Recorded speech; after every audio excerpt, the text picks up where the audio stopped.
नाखून खाने वाली बहू। सुशीला जी बड़ी उदास होकर घर के बाहर बैठी हुई थी। तभी उनकी पड़ोसन कांता वहां पर आ गई। अरे क्या बात है सुशीला बहन, आज इतनी उदास क्यों हो?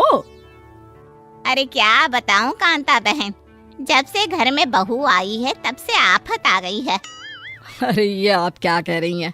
आप तो इतना खुश होकर अपने बेटे की शादी करके बहू घर लेकर आई थी। अब क्या हुआ? बहू ने कोई तमाशा खड़ा कर दिया क्या? नहीं नहीं बहन जी, तमाशा तो कोई खड़ा नहीं किया। फिर क्या बात है? क्या बहू ठीक से काम नहीं करती या फिर आपको उल्टे सीधे जवाब देती है? ऐसी भी कोई बात नहीं, मेरी बहू तो घर के सारे काम खुद अकेले ही निपटा देती है और मुझसे तो बड़े प्यार से बात करती है। अरे बहन जी, जब आपकी बहू सारे काम इतने अच्छे से करती है, आपसे झगड़ा नहीं करती, फिर आप परेशान क्यों हैं? अब क्या बताऊं, मेरी बहू को नाखून चबाने की आदत है। जब देखो तब नाखून चबाती रहती है। परेशान हो गई हूँ इस वजह से मैं। अरे तो इसमें आपको क्या परेशानी? चबाती है तो चबाने दो। अरे बहन जी, शर्म आती है। घर पर कोई मेहमान या मिलने वाला आ जाए और वो बार बार हमसे पूछे कि आपकी बहू इस तरह नाखून क्यों खा रही है। अब आप ही बताइए, क्या जवाब दे उनको? अरे तो फिर आप अपनी बहू को समझाने की कोशिश कीजिए कि इस तरह की हरकत ना किया करे। क्या करूं? वो कहती है कि उसकी बचपन की आदत है, छुड़ाना बहुत मुश्किल है मम्मी जी। मेरी तो कुछ समझ में नहीं आता। चलिए, मैं आपकी बहू को समझाने की कोशिश करती हूँ। आइए आइए, अंदर आइए, इसी बहाने बहू से भी मिल लीजिए। क्या पता आपकी बात उसकी समझ में आ जाए। सुशीला और कांता दोनों घर के अंदर चले जाते हैं। वहां पर सुशीला की बहू प्रिया घर का कुछ काम कर रही थी।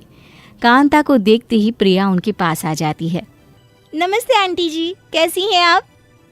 मैं तो बिल्कुल ठीक हूँ बेटा, खूब खुश रहो, भगवान तुम्हें लंबी उम्र दे। आंटी, मैं आपके लिए चाय नाश्ता लेकर आती हूँ। आप तब तक बैठकर मम्मी जी से बातें करें। अरे बेटा, चाय की क्या जल्दी है, यहाँ आओ, मेरे पास बैठो। सारा दिन काम में लगी रहती हो, कभी हम लोगों के पास बैठकर बातें भी किया करो। जी आंटी जी, मैं आप लोगों के पास बैठ जाती हूँ बस। कुछ ही देर बाद बातें करते करते प्रिया अपने नाखून चबाने लगती है। ये देखकर कांता ने उससे कहा, अरे प्रिया बेटा, ये तुम क्या कर रही हो? इतनी पढ़ी लिखी सुंदर और समझदार लड़की होकर इस तरह नाखून चबाना अच्छा नहीं लगता।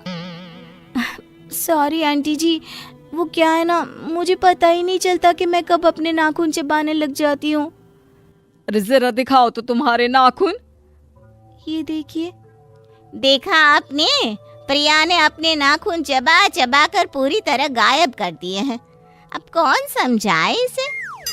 अरे कोई बात नहीं, लेकिन बेटा तुम्हें इस तरह नाखून नहीं खाने चाहिए।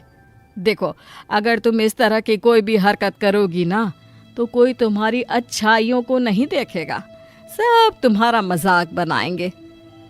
आपकी बात सही है आंटी, लेकिन मैं क्या करूं? मेरा अपनी इस आदत पर बिल्कुल कंट्रोल नहीं है। लेकिन बेटा, मैंने भी तुम्हें कितनी बार कहा है, तुम्हें कोशिश तो करनी चाहिए ना।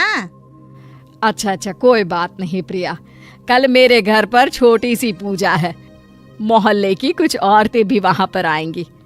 मैं चाहती हूँ तुम भी हमारे घर आओ। जी बिल्कुल, मैं मम्मी जी के साथ आपके घर जरूर आऊंगी। अगले दिन सुशीला जी अपनी बहू प्रिया के साथ कांता के घर पूजा करने के लिए जाती है।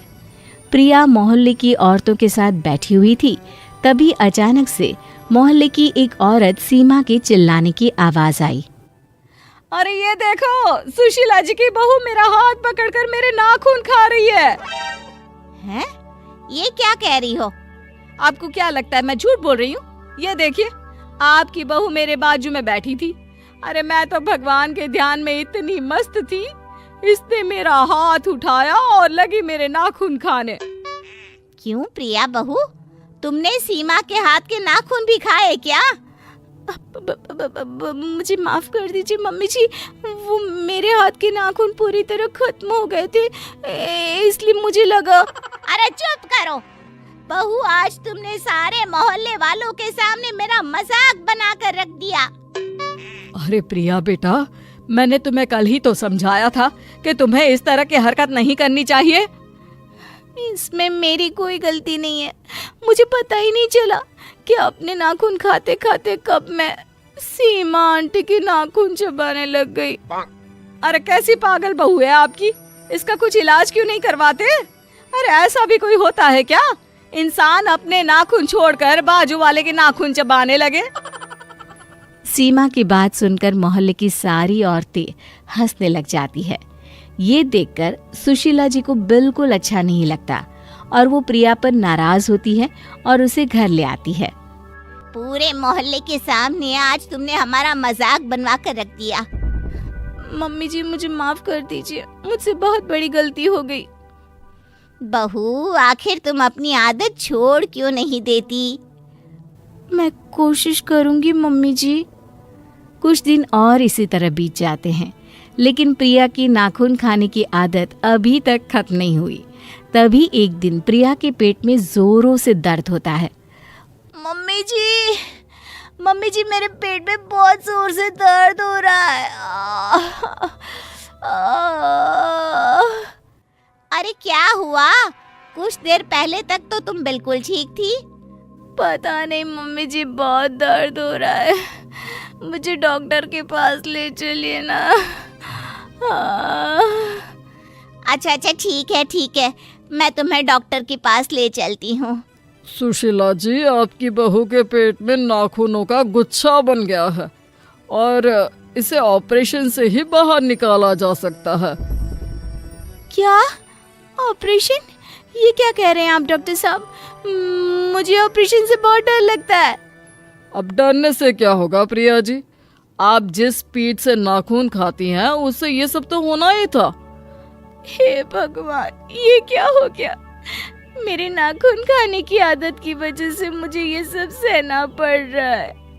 बहू, अगर तुमने वक्त रहते मेरी बात मान ली होती तो आज तुम्हारे साथ ये सब ना हुआ होता। 2 दिन बाद आप मेरे हॉस्पिटल वापस आ जाना, मैं आपके पेट का ऑपरेशन करके सारा गुच्छा बाहर निकाल दूंगा। डॉक्टर साहब, क्या इसका और कोई इलाज नहीं है? नहीं, और कोई इलाज नहीं है। और हाँ, अगर एक बार ऑपरेशन होने के बाद आपने फिर से नाखून खाना शुरू किया तो अगली बार ऑपरेशन करना भी मुश्किल होगा।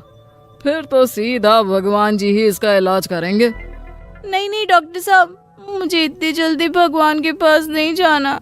2 दिन के बाद सुशीला जी अपनी बहू प्रिया को डॉक्टर के पास लेकर जाती है।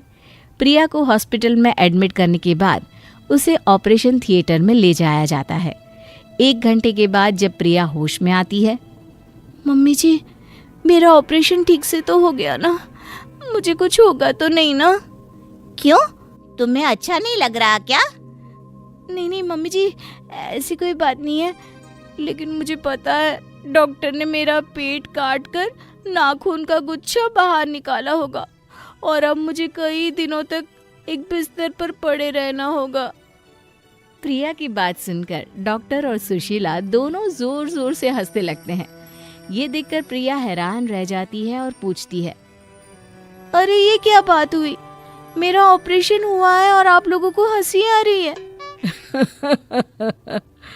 नहीं प्रिया जी, आपका कोई ऑपरेशन नहीं हुआ है। हाँ, तो फिर मैं बेहोश क्यों थी और मुझे हॉस्पिटल में एडमिट क्यों किया गया? तुम्हें डराने के लिए, और किस लिए? इतनी बार तुम्हें समझाया कि तुम्हें नाखून नहीं खाने चाहिए, लेकिन तुम्हें समझ में ही नहीं आता था। मुझे लगा कि यही एक सही तरीका है। लेकिन उस दिन पे तो डॉक्टर साहब ने कहा था कि मेरे पेट में दर्द नाखूनों की गुच्छी की वजह से है। वो मैंने आपसे इसलिए कहा था क्योंकि आपकी सासू माँ ने मुझे ऐसा करने के लिए कहा।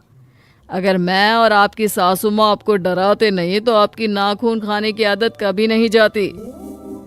तो क्या मैं बिल्कुल ठीक हूँ? मेरा पेट कटा नहीं है? जी नहीं, बिल्कुल भी नहीं। आप एकदम ठीक है।